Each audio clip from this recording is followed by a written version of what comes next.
चिपळूण संगमेश्वर पुढे लांजा राजापूर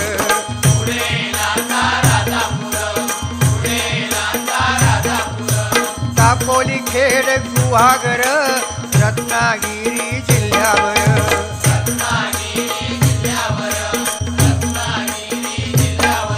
ओ गणपतीचे दिवस इले सगळ्यांचा आनंद गगनात मावाना जो तो आपल्यापर्यंत देवाची कशी सेवा करू जावा पूर्वी काय होता आमचे आजोबा वगैरे सांगत त्या गणपतीची किंमत फक्त ₹1.5 होतो आता खरा वाटायचा नाही कारण दिवस भराले आता जो